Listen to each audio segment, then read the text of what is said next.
Welcome back. हमारे साथ मौजूद हैं साबिक ओलंपियन शकील अब्बासी और रेहान भट्ट साहब। उनके साथ गुफ्तगू का सिलसिला जारी है। रेहान भट्ट साहब, जब आप खेलते थे, शकील अब्बासी साहब थे, जैसे जिक्र किया, सुहेल अब्बास साहब थे, आप सब लोग थे, हमने बहुत सारे टूर्नामेंट जीते।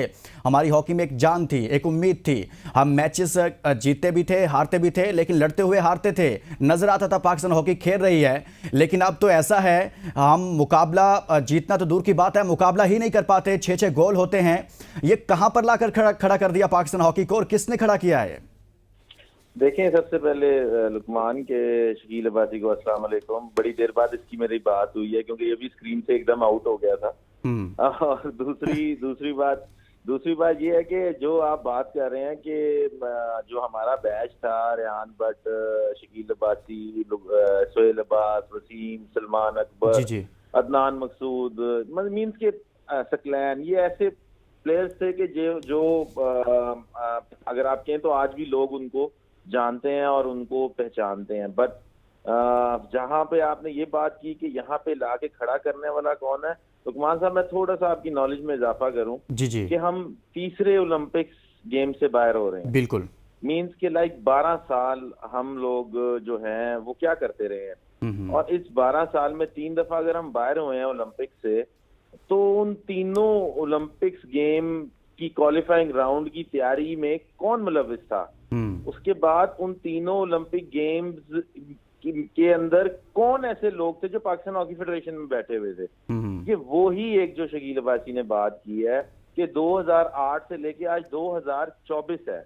ठीक है जी, आप 2024 मीन्स के 2008, 12 और 16 साल से ये फेडरेशन 94 जो वर्ल्ड कप जीते हुए उनके चंद मखसूस बंदे, मैं प्लेयर्स नहीं कहूंगा, कुछ चंद मखसूस बंदे जिन्होंने हाईजैक किया था पाकिस्तान हॉकी फेडरेशन को।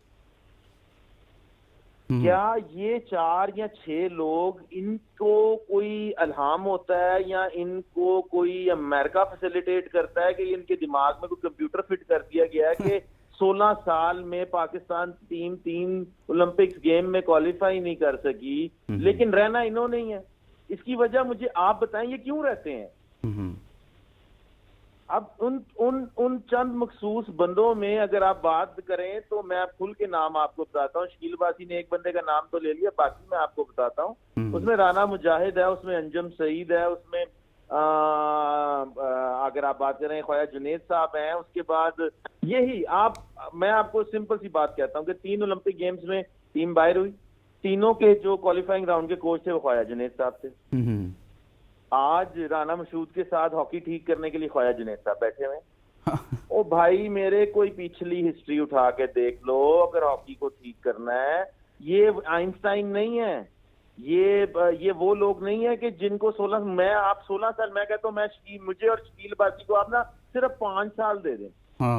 हमें कोई हॉकी फेडरेशन में नहीं बैठना, हमें सिर्फ काम करने के लिए जो हमारी टीम को जरूरत है हमें वो फैसिलिटेट कर दे। अगर 5 साल के अंदर अंदर अगले ओलंपिक्स गेम के अंदर पाकिस्तान टीम क्वालिफाई नहीं करेगी, हम दोनों कभी हॉकी में ही नहीं आएंगे।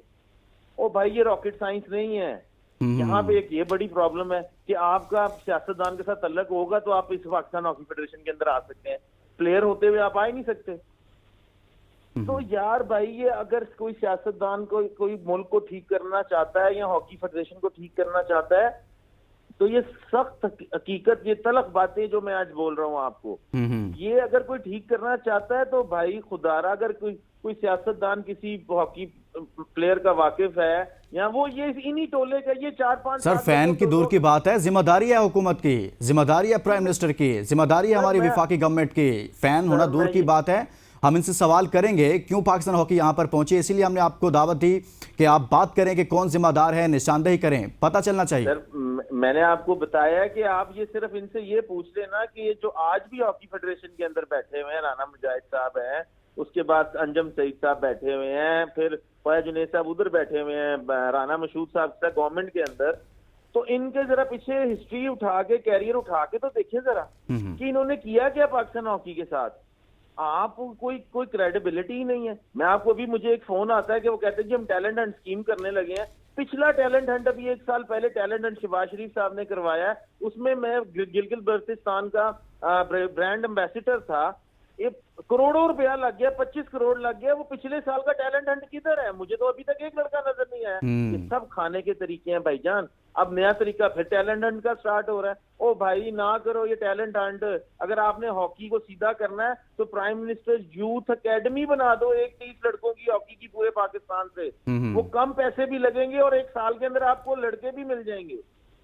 लेकिन कोई ठीक करना नहीं चाहता, लेकिन कोई ठीक करना नहीं चाहता। रिहान, मैं आपकी तरफ वापस आऊंगा।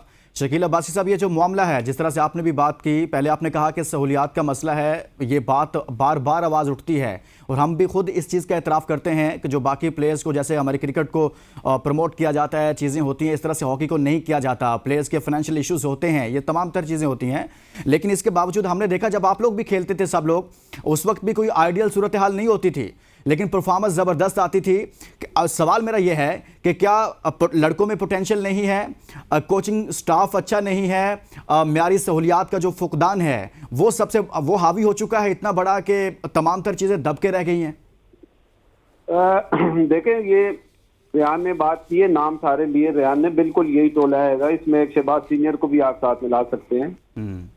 उसमें मैं एक बात करना चाह रहा हूं कि अब देखें ना, जैसे इन्होंने रेहान को टीम दी थी अभी पिछले 2 साल 1.5 साल पहले, रेहान से एक टूर्नामेंट करवा के रेहान को कहते हैं ओके भाई tata bye bye goodbye, आप जो है ना बस आप ये ठीक है, आपने टूर कर लिया, रेहान को घर भेज दिया। इसी तरह अदनान जाकिर को ये इंग्लैंड से बुला के लाए थे, उसको एक जूनियर का वो दिया, उस बेचारे से वो पहले ही ले लिया। इन्होंने क्या किया, वो अच्छा गोरा कोच क्या कर रहा था, वो वहां हॉलैंड में बैठा होता है, टीम यहाँ सारी मैंने ट्रेनिंग करवाई, यहाँ पे जूनियर टीम को अपने सारा मैंने तैयारियां करवाई हैं, आगे वो आता है टूर पे टीम ले लेता है और बस वो कहता है हाँ इस तरह खेलना है, इस तरह खेलना है, दैट्स इट। तो ये होता है कि हमारे अभी भी देखे ना गोरा कोच, फिर इन्होंने वही गोरा कोच रख लिया अपना अजलान शाह में, और उधर अपना पोलैंड टूर अभी जो टीम गई है, वो गोरा कोच क्या हुआ, डायरेक्ट आया, उसने टीम ली, उठा के ले गया, वहां पे वो रिजल्ट आया। आप गोरे से पूछो ना कि भाई कि तुम्हारे क्या इतना पैसा लिए, रिजल्ट क्या तुमने दिया? पता नहीं हमारे मुल्क वालों को क्या है कि हॉकी पाकिस्तान ने दुनिया को सिखाई है, आप दुनिया से सीख रहे हो। भाई आप अपने यंग जनरेशन को चांस ही नहीं दे रहे हो, तो आपका कहाँ से? पिछले 22-23 साल से जो है ना यही एक टोला बैठा हुआ है, कभी कोचिंग में, कभी फेडरेशन के सेक्रेटरीशिप में, कभी प्रेसिडेंटशिप में, कभी डोमेस्टिक में, तो सारा यही टोला ही चला रहा है। और अभी पिछले दिनों हमारे वफाकी वजीर थे राना सनाउल्लाह साहब, वो कह रहे थे कि जी ये ऐसा मजबूत टोला है कि इसको गवर्नमेंट भी हिलाती है तो गवर्नमेंट खुद हिल जाती है। हाँ। तो भाई आप ये हॉकी में तो यार इतने कोई फन्ने खान नहीं है, आप देख लो यार, इनको आप लोग क्यों नहीं हटाते हो? बार बार इन्हीं को चांस दे रहे हो, फिर आप गिला करते हो कि जी ओलंपिक में हमारे जो है ना 25 करोड़ में 7 जो है ना वो।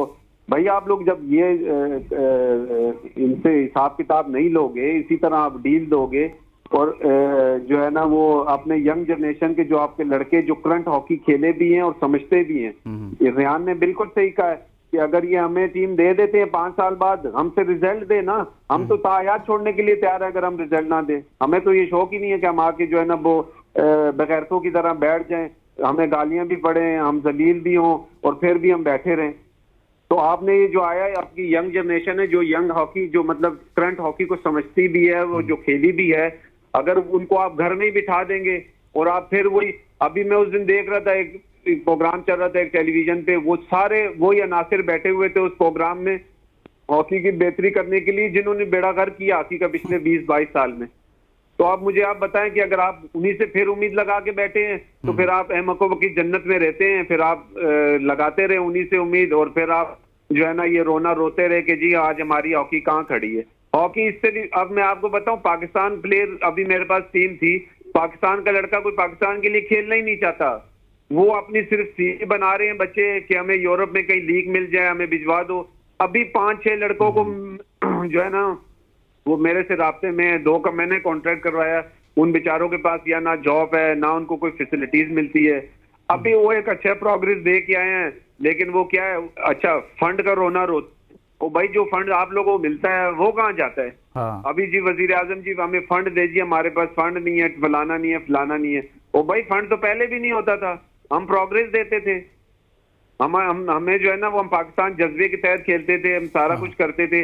अब फंड्स का मसला तो पहले भी है, मैंने भी ये बात की है, सहूलियात पहले आप देखे ना, पिछले 2-2.5 साल से फेडरेशन ने प्लेयर्स को और कोचेस को कोई पैसा नहीं दिया, लेकिन वो अपनी तनख्वाहें ले रहे हैं। जो प्रेसिडेंट होगा, जो सेक्रेटरी होगा, वो अपनी तनख्वाह, उसकी तनख्वाह जा रही है। बाकी ना मुलाजिमों की तनख्वाह जा रही है, ना प्लेयर्स को पैसा मिल रहा है, ना कोचेस को पैसा मिलता है। एक वर्क जो है ना वो उसको देते हैं, वो उससे लगवा के उसको घर बिठा देते हैं। वो भाई आपकी जो यंग जनरेशन है जिन्होंने जी रेहान, आप लास्ट कमेंट कर दे, शॉर्ट कमेंट कीजिएगा, मेरे पास टाइम कम है। जी रेहान भाई, अभी जो बात की है वो बात शकील अब्बासी ने बिल्कुल दुरुस्त की है कि यहाँ पे सेक्रेटरी और प्रेसिडेंट जो है वो अपनी तनख्वाहें ले रहे हैं, ना प्लेयर ना कोचेस को पैसे मिलते हैं। आपको इस बात का अंदाजा है कि जब ये जिलान शाह और पोलैंड टूर करके आए हैं, सेक्रेटरी और प्रेसिडेंट के डेली अलाउंस दोनों का कितना बना है? $30,000।